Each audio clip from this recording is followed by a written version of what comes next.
ቅዱሴ ሁሉንም ነገር አወቀ። ሳምሪ ምንም ሳታስቀር ነግረዋለች። ሄሉን ቪዲዮ ይዞ ነው የሚያስፈራራት ብላ ስትነግረው እንዴት እያለ ይገኛል። ቅዱሴም የሄሉን አክስት ቤቲን እንቅ አድርጎ ይዟታል። እሷም ትልቅ ሚስጥር ተናገረች። ውድ የተከበራችሁና የተወደዳችሁ የሙላት ዩቲዩብ ቻናል ተከታታዮች ሰላማችሁ ባላችሁበት ዓለም ዳርቻ በጥፍ ብዝት ይበልላችሁ እያልኩኝ ቀጣዩን ክፍል ይዤ ቀርብ ያለው እስከ መጨረሻ እንድትከታተሉኝ ስል በአክብሮት ጋበዝኳችሁ። ስለምትከታተሉም እጅግ ከልብ እያመሰገንኩኝ ያለፈውን ክፍል ትንሽ ላስታውሳችሁ። ካሌብና ቤቲ አንድ ላይ አውርተው ነበረ። እኔ ፋይልህን አምጥቼ እሰጥሃለሁ፣ አንተም እኔ የምለውን ነገር ሁሉ ታደርጋለህ በማለት ካወራችሁ በኋላ ቤቲም እኔ በዛሬ ቀን አንተ የምትፈልገውን እነሱ የወሰዱብህን በእጅህ አስገባለሁ ብለው ነበር። እንዳለችውም መስሪያ ቤት ሄዷ ላይቶፑንና ስልኩን ይዟለት መጥቷ ነበረ።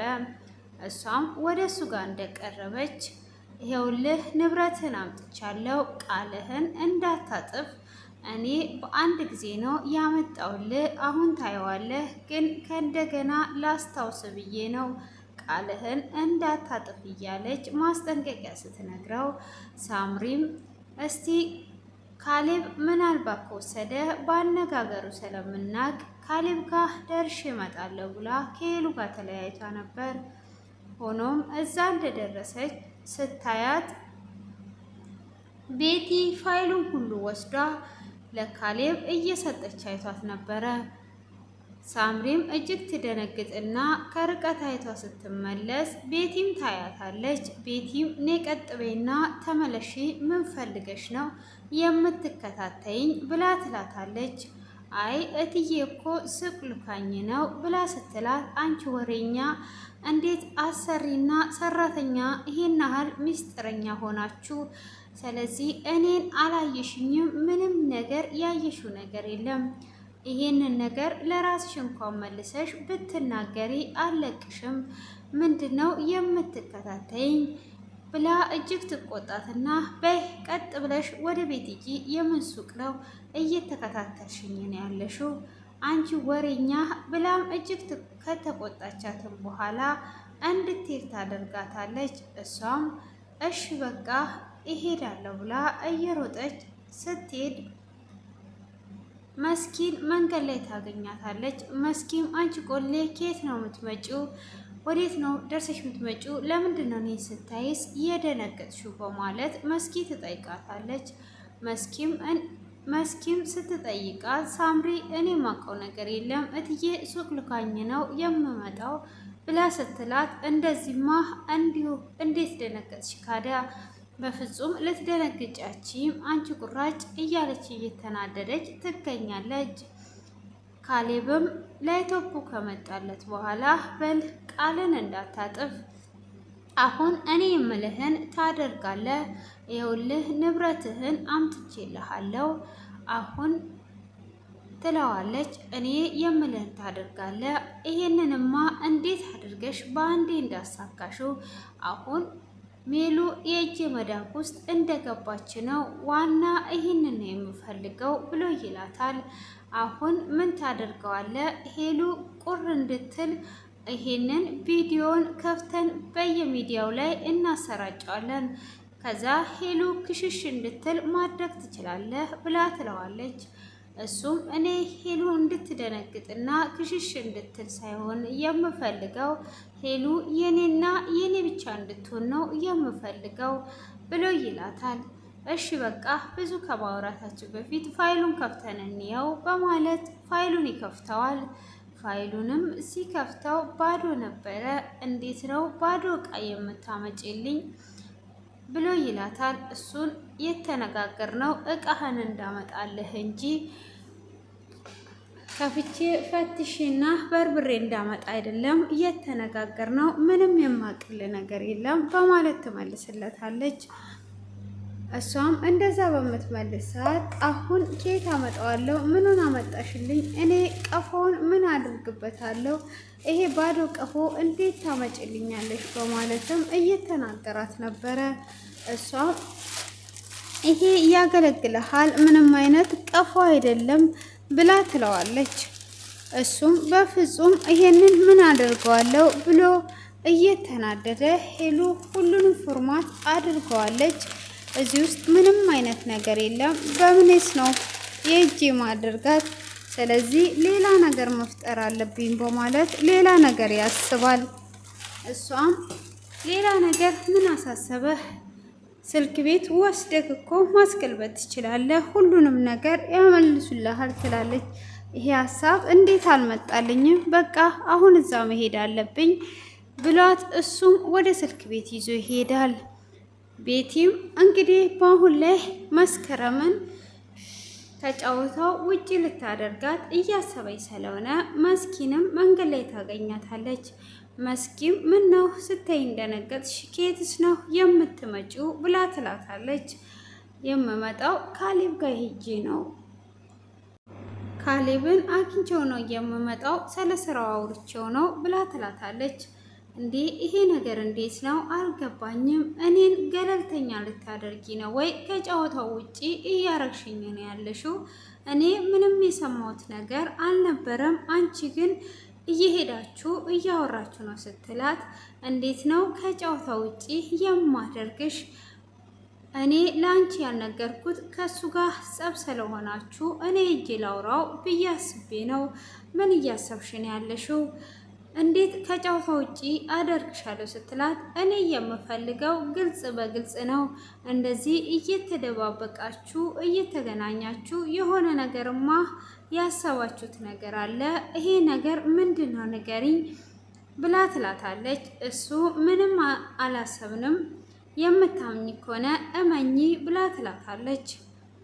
እሷም እስቲ እናያለን፣ እኔ ፈልገው ግን እንደዚህ አይደለም ብላ መስኪም ጥላት ትሄዳለች።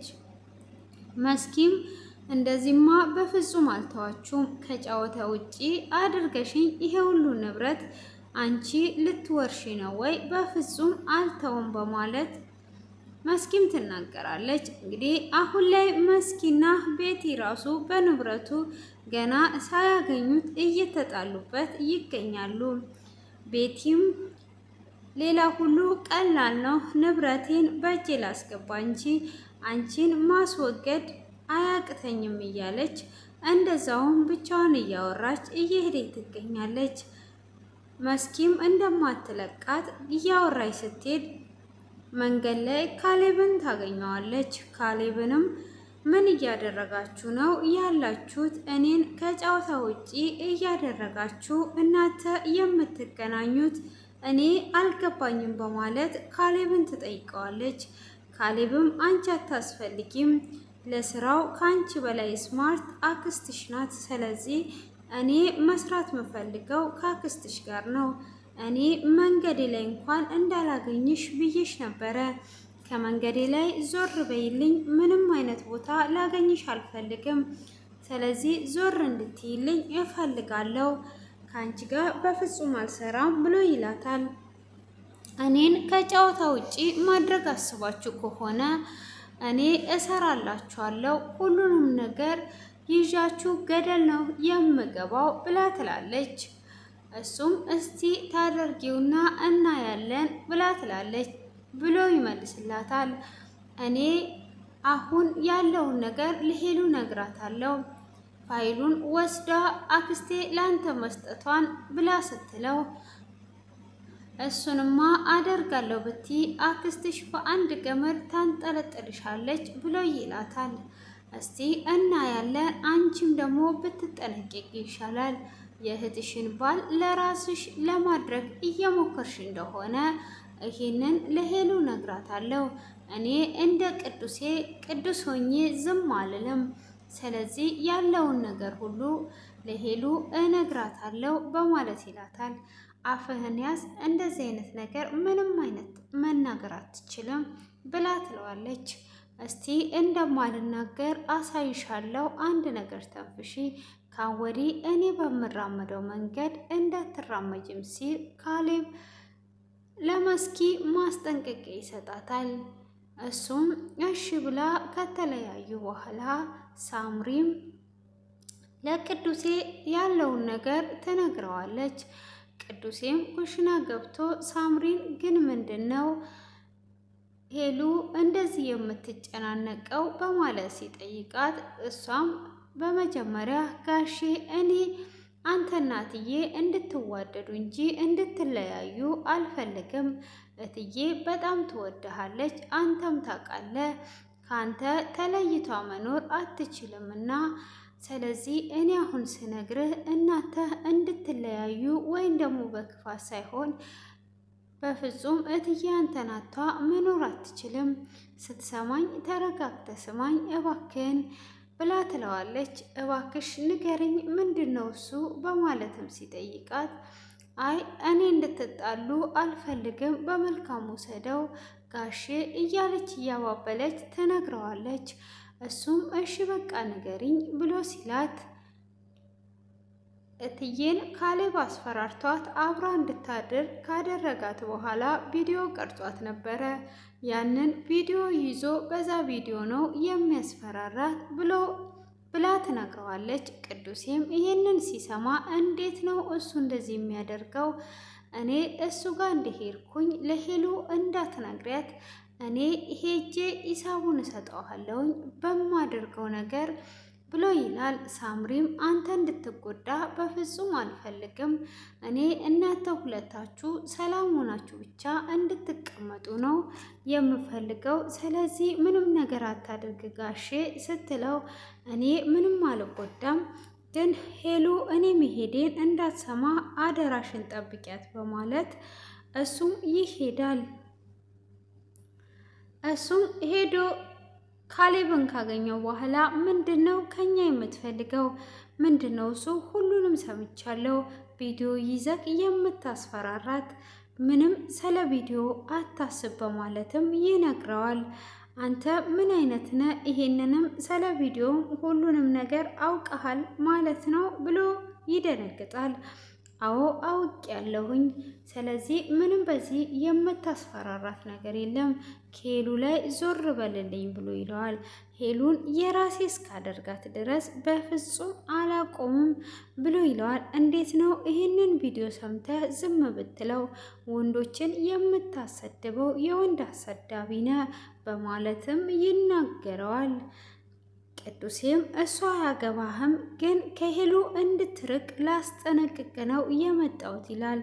ካሌብም በፍጹም የራሴ እስካደርጋት ድረስ አልተውም እያለ ይገኛል። እንግዲህ እዚህ ጋር ደግሞ ቅዱሴ ከሌላ ልጅ እንዳለው ሄሉ አታውቅም። የምታውቀው ቤቲ ብቻ ነበረች። ቤቲም አሁን ቅዱሴን ከውጭ ስትገባ ስታገኘው እንዴት ነው የሚያደርግ? አሁን ለእህቴ ልጅ ያለውን ነገር ሁሉ እነግራታለሁ ብላ ትለዋለች። ምንድነው የምትነግሪያት? አንቺ ሴትዮ ለምንድን ነው የመጣሽው? ለምንስ ተከብረሽና አርፈሽ አትቀመጪም? በማለት ይናገራታል። እሷም ምንድነው ለሄሉ የደበካትን ሁሉ እናገራለሁ። ስለ ልጅ መቼም መዋሸት አትችልም። እሷም የልጁ እናትም ትመጣልሃለች። ይሄንን ለሄሉ ነግራታለሁ። አሁን ላይ ሄሉ ሲጀመርም አታፈቅርህም። ፍቅሯ ራሱ ወደ ካሌብ አመዝኗል። ስለዚህ ካሌብ ደግሞ ዳስፖራ ነው፣ ከሱ ጋር እንድትኖር ነው የምፈልገው።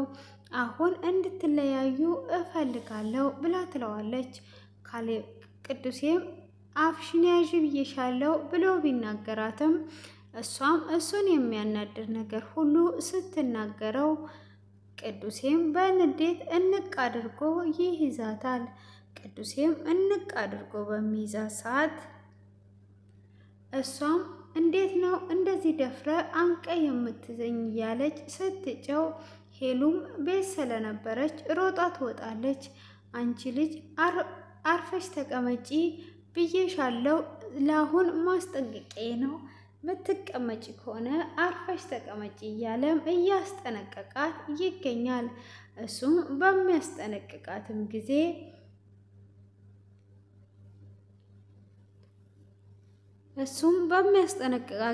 ሄሉም እንዴት አክስቴን ታስቀይማለህ? አክስቴን እያስቀየምክ ነው ያለው፣ ቅዱሴ ምን እየሆንክ ነው ያለው ብላ ብትለውም በዛንም ሰዓት እጆቹን እያነሳ እጅግ እያስጠነቀቃት ነበረ። ሳምሪም ሆነች ሄሉ ደንግጠው ቅዱሴ ይወጣል። ቅዱሴም ልክ እንደወጣ ቤቲንም አይዞሽ አክስቴ እኔ ከጎንሽ ነኝ፣ ምን ሆኖ ነው እንደዚህ የሆነው? እኔ ቅዱሴን አናግረዋለሁ ብላ ስትል አንቺ ቅዱሴን አታቂውም፣ ፍቅር ፍቅር ብቻ ነው የምትሉት፣ በአንቺ በቅዱሴ ላይ ያለውን ነገር ስለ ቅዱሴ የምታቂ ነገር የለም። አሁን ባልሽ አልወደደኝም መሰለኝ፣ ከዚህ መሄድ አለብኝ። ቤትን የሚሰጠው እግዚአብሔር ነው። ስለዚህ እንደዚህ እያንቋሸሸኝማ በፍጹም አልቀመጥም፣ እሄዳለሁኝ ትላታለች። አክስቴ በፍጹም አትሄጂም፣ እኔ እያለው እንዴት ጎዳና ላይ ትወጫለሽ? ምንድነው የምታውቂውን ነገር ንገሪኝ ትላታለች። እሷም አንቺ የምታውቂው ነገር ምንም ስለሌለ ምንም ነገር ምነግርሽ ነገር የለም። ስለዚህ ቅዱሴ እንደምታስቢው አይደለም እያለች ከጎን እየወጋቻት ሲኖር ሄሉም ይሄ ነገርማ ትልቅ ሚስጥር የሆነ ሚስጥር አለ፣ ካለምንም ቅዱሴ እጁን አንስቶ እንደዚህ ሊመታት አይችልም፣ የሆነ የተፈጠረ አዲስ ነገር አለ፣ ይህን ነገር ማወቅ አለብኝም እያለች እየተጨነቀች ቤቲም ገብቼ እረፍት ላደርግ ብላ ውስጥ ላይ እረፍት ታደርጋለች። ሳምሪም ለሄሉ ያለውን ነገር ቅድም ላይ ስትከታተላቸው እንደነበረና ላይቶፑን ምን ይሻለኛል ብላ ሄሉ በተጨነቀኝ ሰዓት እሷም አትጨነቂ፣ በአሁን ሰዓት እኮ ለካ ከዘመድ ባዳ ይሻላል የሚባለው እውነት ነው፣ ሁሉንም ነገር ዘመዶችሽ ናቸው እየበደሉሽ ያሉት እያለች እየነገረቻትም ነበረ። ሆኖም ማንነቱን ሳትነግራት ነበር ቅዱሴ የመጣው። ቅዱሴም ሲመጣ ነበር እነሱ ሁሉም ነገር የተበላሸው። ስለዚህ አሁን ደግሞ ቤቲን ከደበደባትም በኋላ ሳምሪን ጠርታ ያለውን ነገር ትነግራታለች። ሳምሪም ጋሼ ዛሬ ምን ሆኖ ነው እያለች ስትልም እንዴት ነው አክስቴን እንደዚህ የሚያደርገው? አክስቴ ላይ የሚጮውበት ቅዱሴ ምን ሆኖ ነው እያለች ሳምሪ እያጽናናቻት፣ ሄሉም እየተናደደች ትገኛለች። አርፈሽ እና ተከብረሽ ተቀመጪ እያላት ያለው ለምንድን ነው? አክስቴን እንዴት እንደዚህ ይናገራል ስትላት፣ ጋሼ በትልቅ ነገር ካልተናደደ ሊነካት አይችልም፣ እትዬ አይዞሽ እያለቻትም ታጽናናታለች። መስኪም እንግዲህ አሁን ላይ ለብቻና ገለልተኛ ስላደረጓት እየሮጠች ወደ ቤት እየመጣች ትገኛለች። እሷም ከመጣችን በኋላ አክስትየዋን እንዴት ነው ከጨዋታ ውጪ ልታደርግኝ ያሰብሽው? በማለትም እየተናገረቻት ትገኛለች። እሷም ምን ሆነሽ ነው በማለት መጀመሪያ ስትጠይቃት ይኸው ቅዱሴ ደብድቦኝ ነው ስትላት፣ በምን የተነሳ ነው ንገሪኝ ስትል እሷም ልትናገር ፈቃደኛ አይደለችም። አክስቴ ስምምነታችንን ልታፈርሽ ያስበሻል እያለች እንግዲህ ትገኛለች ማለት ነው። እሷም እንደዛ ብትላትም ሆኖም እኔ ሀሳቤን ያፈረስኩት ነገር የለም፣ አንቺ ዝም በይ፣ ያንቺ ቀላል ነው እያለች ነው እንግዲህ ቤቲ በስተመጨረሻ እንደ ሀሳቧ ንብረቱን ሁሉ ከወሰደች በኋላ መስከረምን ለማስወገድና ነገሮችን ለመበጥበጥ ወስኗ ተነስታለች። አሁን ላይ የቅዱሴንም ሚስጥሩን ለማውጣት እንግዲህ ካላወጣችም ደግሞ ብር እንዲሰጣት የእህቷን ልጅ እንኳን ቪዲዮን እንበትነውና ብር እንጠይቃት እናማቃት እያለችው የምትገኘው እንግዲህ አሁን ላይ ደግሞ የቅዱሴን ሚስጥሮች እንዳለ ለማውጣት ጎንበስ ቀና እያለች ትገኛለች። ውድ የተከበራችሁና የተወደዳችሁ ቤተሰቦቼ እንግዲህ እናንተም ደግሞ ያላችሁን አስተያየት ኮሜንት ላይ በማስቀመጥ በቀጣይ ክፍል ላይ እስኪለቀቅ ድረስ ሰብስክራይብ፣ ላይክ እያደረጋችሁ አበረታቱኝ። የዛሬው ክፍል እንግዲህ መስኪና ቤቲ እንደተፋጠጡ ክፍሉ ተጠናቋል ማለት ነው።